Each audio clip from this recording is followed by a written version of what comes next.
नमस्कार. अध्याय क्रमांक 1, ओवी क्रमांक 37 ते 43.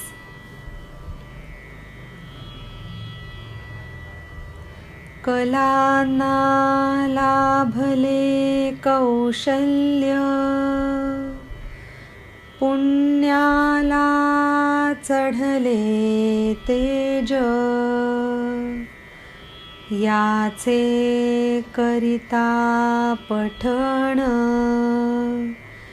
जनमे जयाचे नुरले दोष. विचार करता क्षणभर, रंग दिसती अधिक खुलून. पवित्र भासती सद्गुण, सामर्थ्याची होते वाढ. सूर्याचा पडता प्रकाश, त्रैलोक्य जाते उजळून. व्यासबुद्धीचा आविष्कार, मिरविते सारे विश्व. उत्तम क्षेत्रात पेरता बीज,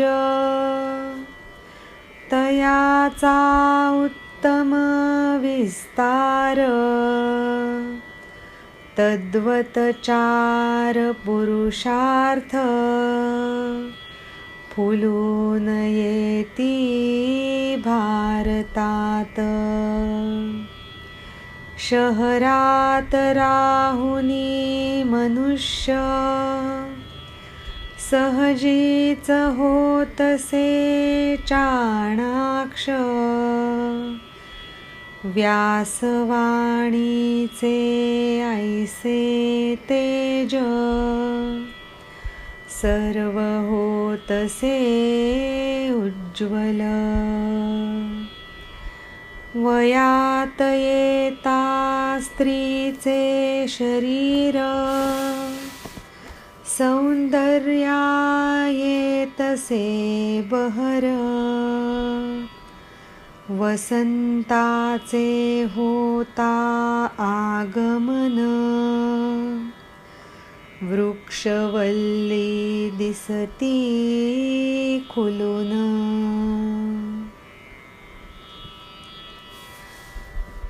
या ग्रंथाचं वर्णन करताना ज्ञानेश्वर महाराज म्हणतात, कला ज्या काही आहेत त्या अधिकच कौशल्यमय जर असतील तर कशा सुंदर वाटतील, तसाच हा ग्रंथ आहे. पुण्य हे कायमच खूप चांगलं आणि पवित्र समजलं जातं, पण त्यालाही जर का तेज चढलं तर त्याचं सौंदर्य हे अधिक वाढेल. तसंच या ग्रंथाचं पठण करून जनमेजय राजाचे सुद्धा सगळे दोष संपून गेलेले आहेत. त्याचीच एक छोटीशी गोष्ट. परीक्षिताचा मुलगा म्हणजे जनमेजय. परीक्षिताचा मृत्यू हा सर्पदंशाने होतो आणि त्याच्यावरती जनमेजय खूप चिडतो आणि एक सर्पयज्ञ सुरू करतो, ज्याच्यामध्ये असंख्य सर्पांच्या आहुती पडायला लागतात. पण मुख्य जो तक्षक असतो त्याची मात्र काहीही केल्या आहुती पडत नाही, कारण त्या तक्षकाला इंद्राचं पाठबळ असतं. इंद्र ब्राह्मणाचा वेश धारण करून जनमेजयाकडे येतो आणि याचना काय करतो तर तक्षकाला जीवदान दे म्हणून. आणि अशा रीतीने इंद्र आपली फसवणूक करतो म्हणून जनमेजय त्याच्यावरती खूप चिडलेला असतो आणि त्यामुळे सर्व ब्राह्मण वर्गावरती त्याचा राग असतो आणि तो आपल्या राज्यातून त्या सगळ्यांना हाकलून देतो. हे जेव्हा व्यासांना कळतं तेव्हा त्यांना अत्यंत वाईट वाटतं आणि जनमेजयाच्या घराण्याचा व्यासांना फार अभिमान असतो. त्याचा उत्कर्ष व्हावा, त्याचा जय जयकार व्हावा अशी व्यासांची खूप इच्छा असते. म्हणून ते आपल्या 2 शिष्यांना जनमेजयाकडे पाठवतात आणि त्यांना असं सांगितलेलं असतं की तुम्ही जनमेजयाला सांगा की तुझ्याच सगळ्या पूर्वजांचा समावेश ज्या कथेमध्ये आहे, ज्या ग्रंथामध्ये आहे, त्या भारत ग्रंथाचं तू श्रवण कर पण ते शिष्य जेव्हा जनमेजयाकडे जातात तेव्हा तो त्यांचाही अपमान करून त्यांना हकलून देतो. तेव्हा ते शिष्य रागाने त्याला शाप देतात की तुला कुष्ठरोग होईल म्हणून. आणि आपल्याच पूर्वजांची निंदा पण तो जनमेजय करतो. त्याच्यामुळे ती शिष्य अधिकच चिडलेले असतात. त्याच्यानंतर पुढे खुद्द व्यासही त्याला विशिष्ट सूचना देतात की ठराविक दिशेला जाऊ नकोस, अमुक एक स्त्री भेटेल तिच्याशी लग्न करू नकोस, तिच्या सल्ल्याप्रमाणे वागू नकोस. पण जनमेजय मुद्दामून त्याच्या विरुद्ध सगळ्या गोष्टी करतो आणि त्या राणीच्या सल्ल्यानुसार वागू लागतो. आणि पिपिलिका पर्वतावर राणीच्या सल्ल्याने नरयाग चालू करतो. सगळ्या नरांचा आहुती देता देता अशी वेळ येते की आता इंद्राचीही आहुती पडायची पाळी येते. तेव्हा मात्र इंद्र भगवंताला शरण जातो आणि भगवंत त्याला सांगतात की मी आता तुला ह्याच्यातनं वाचवीन. तर भगवान श्रीकृष्ण यज्ञ करणाऱ्या 18 ब्राह्मणांवरती मोहिनी घालतात, ज्यामुळे यज्ञाचं कार्य बंद पडतं आणि यज्ञकुंड विझून जातात. आणि राजा राणीला जेव्हा हे समजतं तेव्हा ते यज्ञमंडपात येतात आणि पाहतात तर ब्राह्मण निद्रिस्त झालेत. मग राणीच्या सल्ल्यानुसार ब्राह्मणांच्या अंगावर पाणी टाकायला जातात. तर त्या पाण्याचे जे जलकण असतात त्याची भयंकर शस्त्र होऊन ते 18च्या 18 ब्राह्मण तिथे मृत होतात.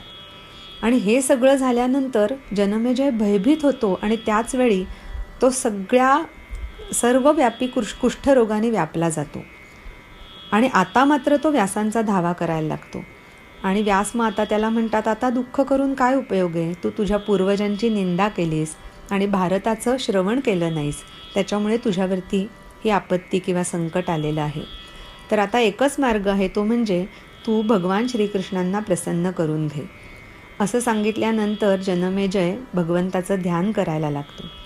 आणि त्या ध्यानानंतर भगवंत त्याला सांगतात की तू भारत वाचून दाखव, म्हणजे ब्रह्महत्येचं पापही निघून जाईल आणि कुष्ठरोगातनं पण तुझं रक्षण होईल. आणि प्रत्येक त्या एकेका पर्वाबरोबर, भारतग्रंथातल्या एकेका पर्वाबरोबर एक एक ब्राह्मण पुन्हा जिवंत व्हायला लागतो. असे 18च्या 18 पर्व संपतात आणि 18च्या 18 ब्राह्मण जिवंत होऊन पुन्हा पूर्ववत होतात. आणि त्याच वेळेला जनमेजयाचा कुष्ठरोगसुद्धा पूर्णपणे बरा होतो. तर अशा रीतीने या ग्रंथाचं पठण केल्यानंतर जनमेजयाचे सुद्धा दोष जिथे संपून गेलेले आहेत, इतका हा महान ग्रंथ आहे. क्षणभर विचार केल्यावरती असं लक्षात येतं की रंग हे आपल्या मनाला कायम मोहिनी घालतात, पण ह्या ग्रंथाचे जे रंग आहेत ते अधिकच खुलून दिसतात. पवित्र असे जे सद्गुण असतात तसेच काही वर्णन या ग्रंथाचं केलेलं आहे. आणि सामर्थ्य हे मुळातच शक्तिशाली असतं, पण जेव्हा तेही वाढीला लागतं तेव्हा जी काही सिच्युएशन तयार होते तो म्हणजे हा ग्रंथ आहे. सूर्याचा प्रकाश पडल्यानंतर त्रैलोक्य उजळून जातं हे आपल्याला माहिती आहे. तसंच या ग्रंथाच्या रूपाने व्यासांच्या बुद्धीचा आविष्कार जणू काही सारं विश्व मिरवतंय असं वाटतं. अशी कल्पना करूयात की उत्तम क्षेत्रात किंवा एका चांगल्या मातीमध्ये जर आपण बीज पेरलं तर त्याचा उत्तम विस्तार होतो. तसंच भारतामध्ये धर्म, अर्थ आणि काम, मोक्ष या 4 पुरुषार्थांचा छान विस्तार झालेला आहे आणि त्याचं वर्णन या ग्रंथामध्ये आहे.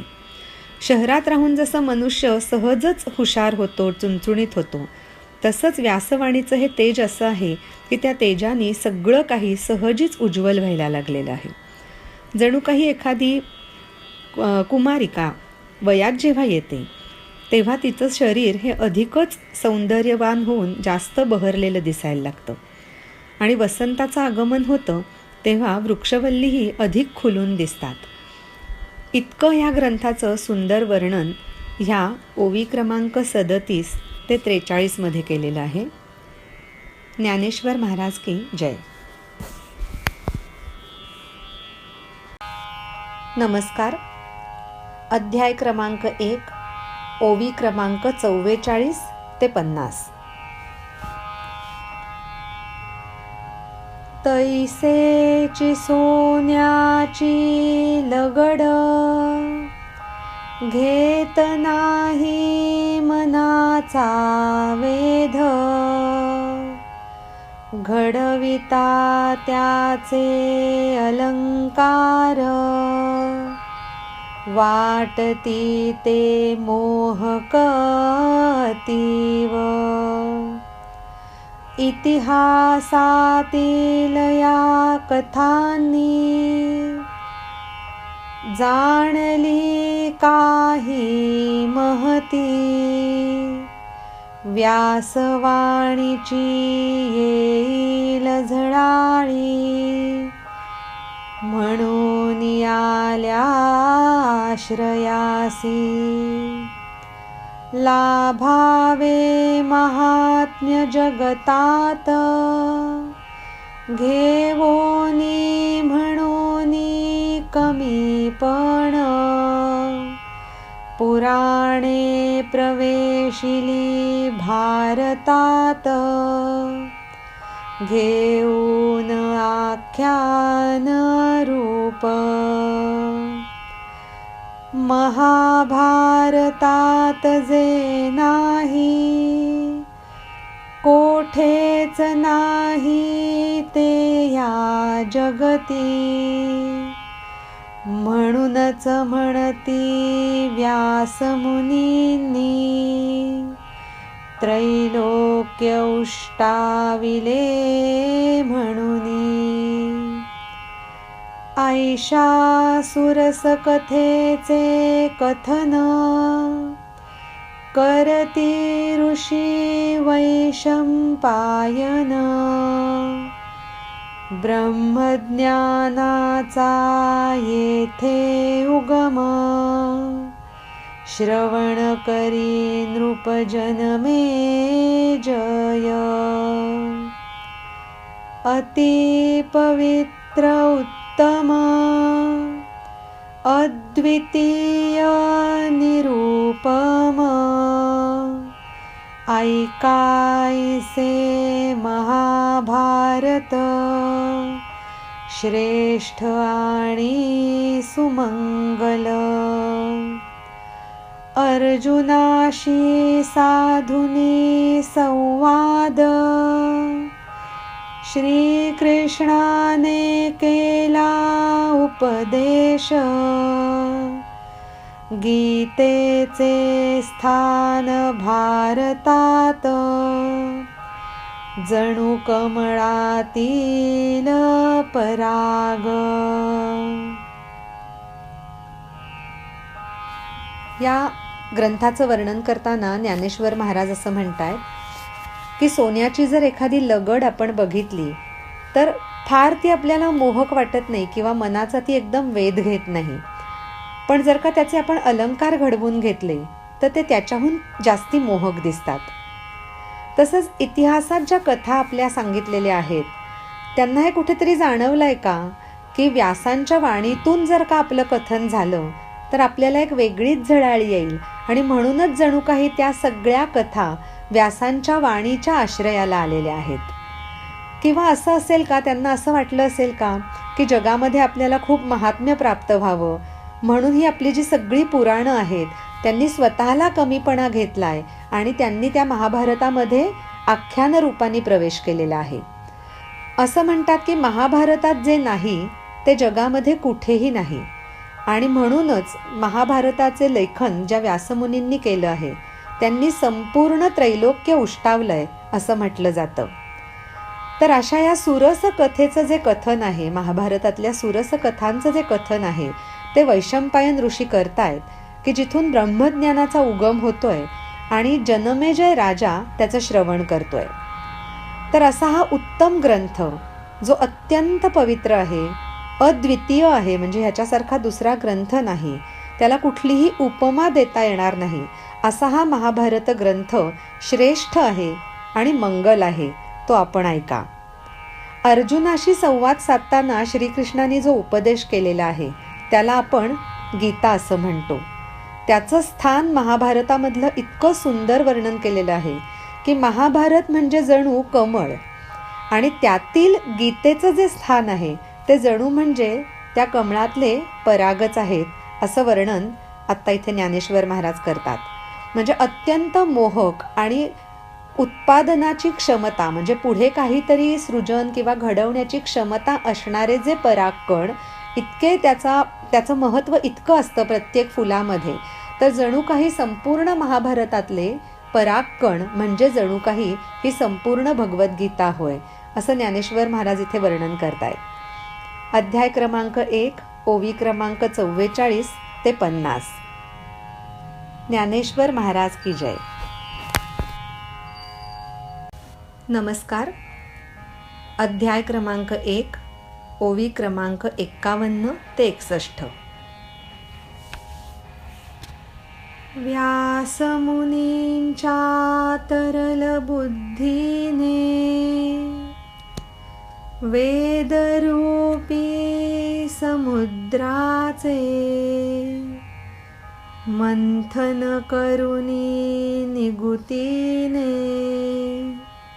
अमर्याद लोणी काढिले. मग त्या नवनीतास अग्नी दिधला ज्ञानरूप विवेकाचा देऊनी कढ घडविला परिपाक. त्यास जाहला सुगंध प्राप्त गीतारूपी उत्तम घृत. जणू आयुष्याचे सार येई हातात. जे इच्छितात वैराग्यशील संत जे अनुभवती नित्य. जिथे राहतो सोहम भाव ते रमतात येथ. भक्तांनी करावे खास गीतेचे श्रवण नित्य.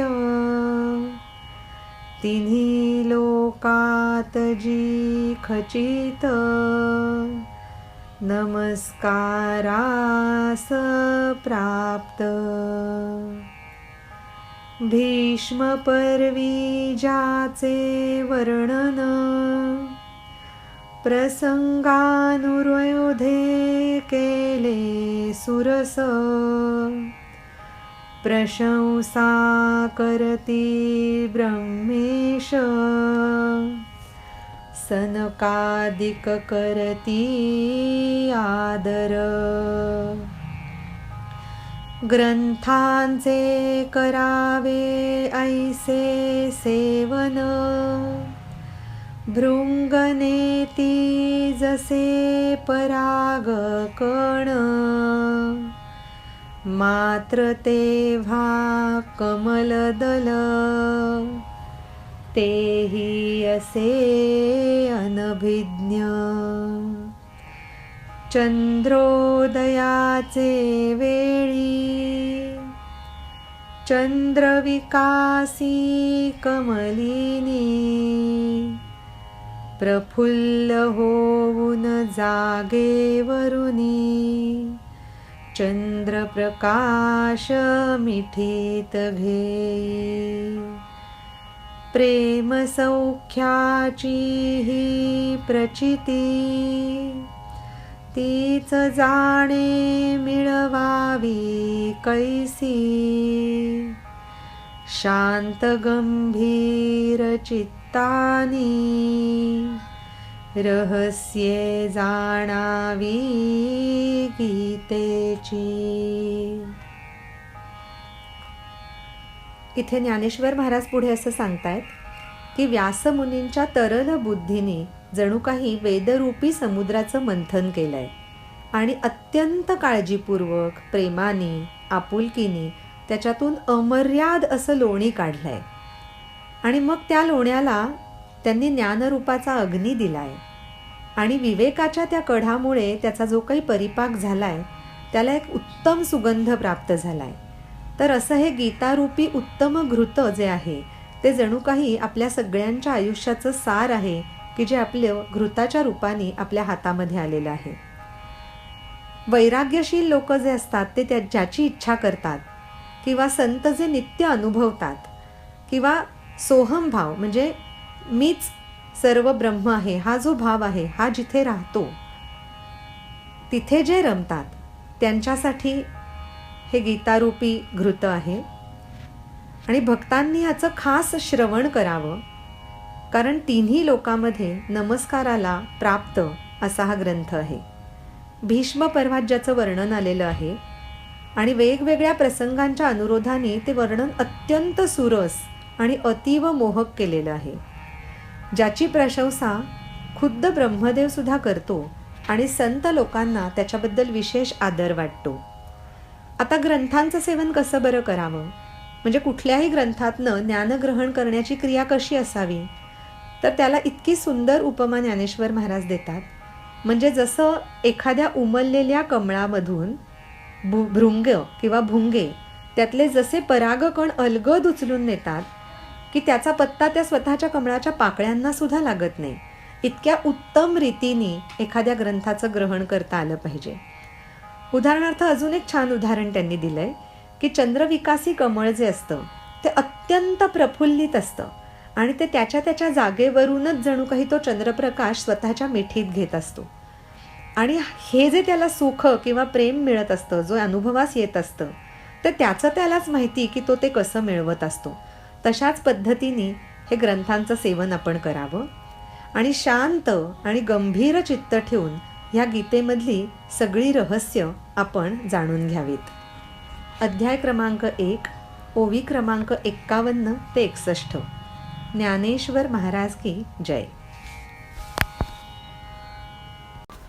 नमस्कार. अध्याय क्रमांक 1, ओवी क्रमांक 62 ते 75. अर्जुनाच्या बसून पंक्ती अंतःकरण सखोल करुनी लक्ष द्यावे सुजनांनी लढीवाळ बोलतो मी आर्जवुनी बालकाचे बोबडे बोल आई बापास देती संतोष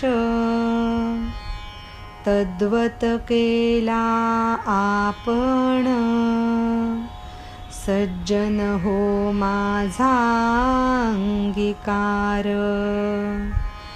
माझ्यातील काही कमीपण करून घ्याल ते सहन इतुके आपण समंजस जाणतो मी हे निश्चित कशास आर्जवू तुम्हास अपराध माझा निराळाच गीताभ्यासाचा हा प्रयास झेपणार आहे कामज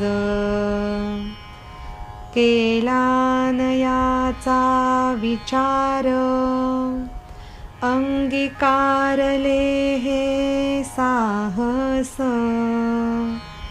सूर्यप्रकाशी शोभते काय क्षुद्र काजव्याची आरास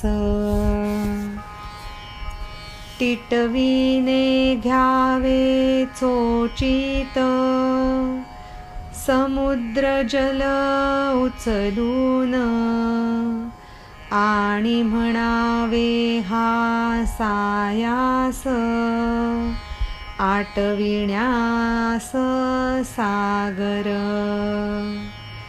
घेण्या आकाश कवेत श्रेष्ठ असावे त्याहून अंती करता विचार योग्य ते बाहेर हे खचित.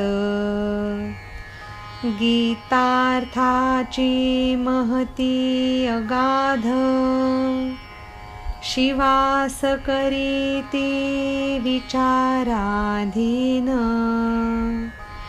पार्वती होतसे अचंबित, प्रश्न करते शंभुस. मग वदती महादेव, रूपाचा तुझा न लगे थांग. तद्वत असे हे गीता तत्व, विचार करता नित्य नूतन. अमर्याद हा वेदार्थ, उच्चारतो तो सर्वेश्वर. निद्रेत जैसे घोरावे, तैसे सहज. वेदांनाही करते कुंठित, आईसे गहन हे गीता सार. मी मंदमती लहान, कैसा लागे माझा पाड. आईसे अमर्याद ज्ञान, कैसे भावे आकलन. कोण उजळील सूर्यास, आकाशन येई चिलटाच्या मुठीत. तरी सांगती ज्ञानदेव, मजसी असे आधार एक. गुरु माझे निवृत्तीनाथ, म्हणून बोलतो मी धीर धरून.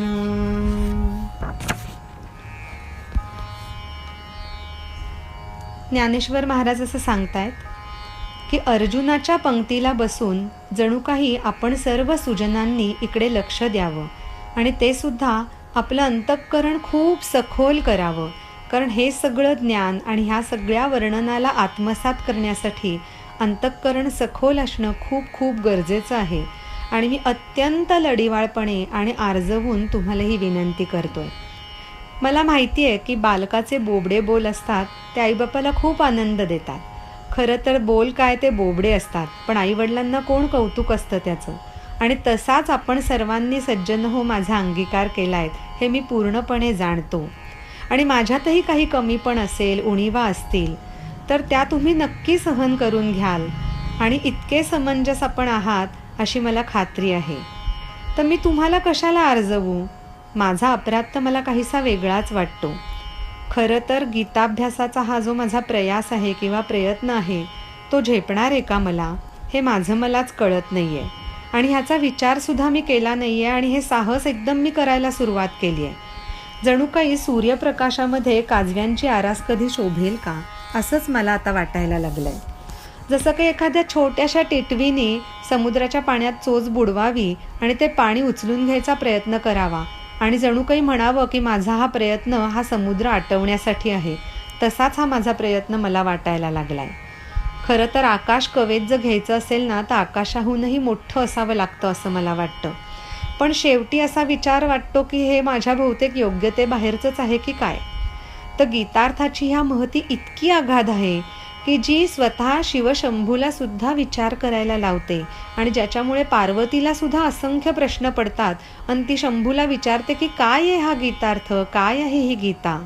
त्यावेळेला शंभू महादेव तिला सांगतात की अगं पार्वती, तुझ्या रूपाचा जसा थांग लागत नाही ना तसंच हे गीता तत्व अगाध आहे. आणि विचार केल्यावर आपल्याला जाणवतं की नित्य नूतन असं हे तत्व आपल्याला त्यातून काहीतरी सांगतंय, काहीतरी संदेश देतोय. तर अमर्याद हा वेदांचा जो अर्थ आहे तो आता सर्वेश्वर श्रीकृष्ण उच्चारतो आहे. आणि तो पण इतका सहजतेने की जणू काही आपण झोपेत आहोत, गाढ झोपेत आहोत आणि आपल्याही नकळत आपण जणू काही घोरतोय. तर ही घोरण्याची क्रिया जितकी सहज आणि सुलभ असते, कुठल्याही कष्टाशिवाय, कुठल्याही जाणीवेशिवाय होत राहते, तसाच हा सर्वेश्वर हा गीतेचा अर्थ उच्चारतो आहे. वेदांनाही ज्यांनी कुंठित केलेलं आहे असं हे गहन गीतासार आहे. आणि मी मात्र मंदबुद्धी, अत्यंत लहान, कसा माझा पाड लागणार आहे इथे? आणि असं हे अमर्याद ज्ञान हे कसं समजणार आहे आपल्याला? आणि जणू काही सूर्याला अजून कोणीतरी उजळून त्याच्यावरचढ प्रकाश देणारा असा कोणी आकाश आहे का अस्तित्वात? जसं की आकाश चिलटाच्या मुठीत कधी येणार आहे का? तर असा मी सुद्धा सगळ्या बाजूनी खरं आता विचाराधीन झालेलो आहे असं ज्ञानेश्वर महाराज श्रोत्यांना सांगतायत. पण तरीसुद्धा ज्ञानेश्वर महाराजांना एक छोटासा कुठला तरी आधार आहे, ज्याच्यात ते म्हणतायत की मला निवृत्तीनाथांसारखा गुरु लाभलेला आहे, म्हणून मी निदान हे बोलायचा धीर तरी करतोय. तर असं हे सुंदर वर्णन ज्ञानेश्वर महाराजांनी ओवी क्रमांक 62 ते 75 मध्ये केलेलं आहे. धन्यवाद.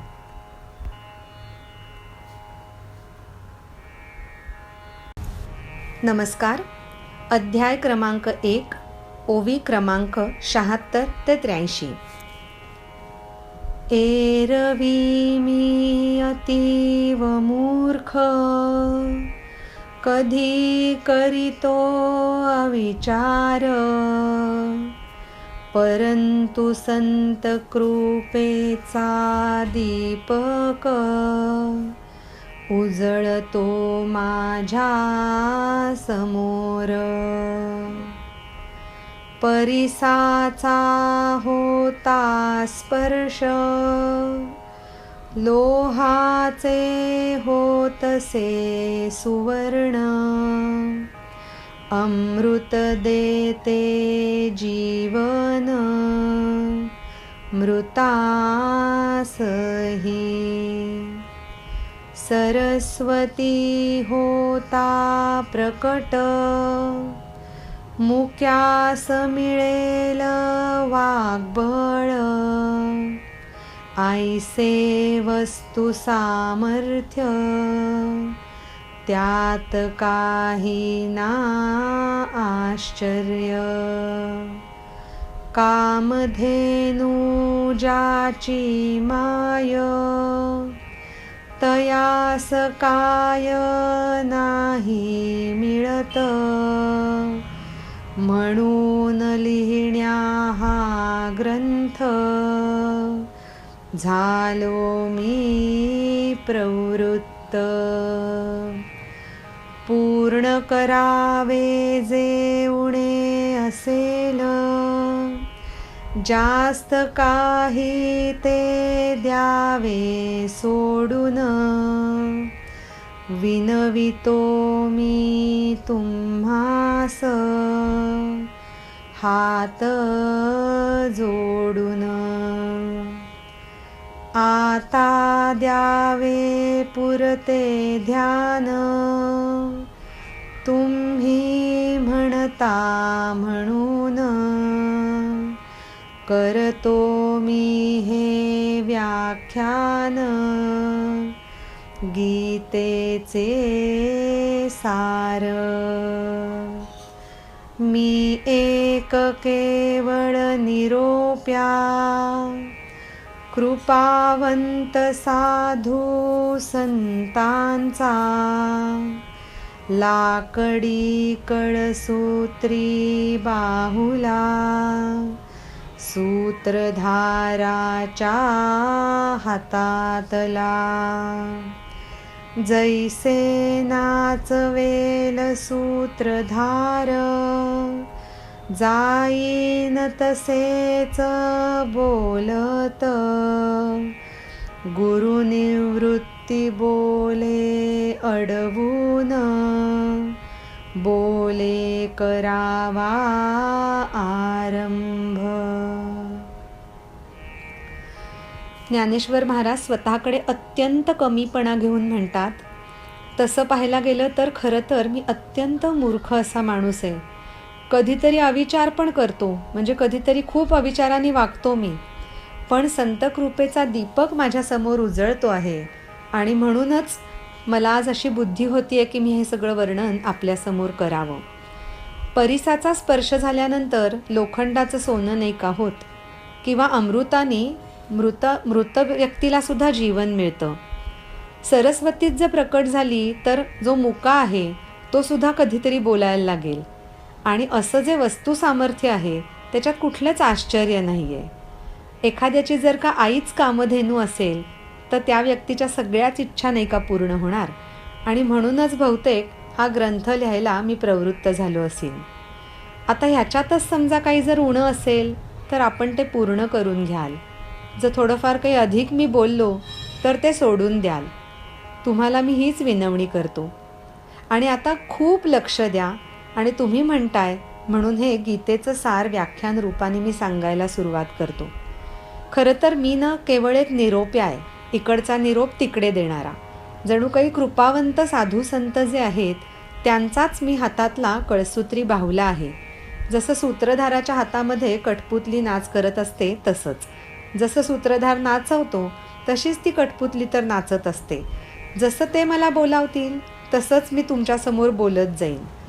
तर हे सगळं सांगत असताना ज्ञानेश्वर महाराजांना निवृत्तीनाथ मध्येच अडवून म्हणतात, आता हे सगळा विषय थांबवा तुम्ही आणि पुढे बोलायला आरंभ करा. इतकं सुंदर हे स्वतःकडे कमीपण घेऊन ज्ञानेश्वर महाराजांनी निवृत्तीनाथांना आपलं गुरु समजून त्यांच्या कृपेने इथून पुढे सगळं गीतेचं सार सांगायला सुरुवात केलेली आहे. ओवी क्रमांक 76 ते 83 पहिला अध्याय. धन्यवाद.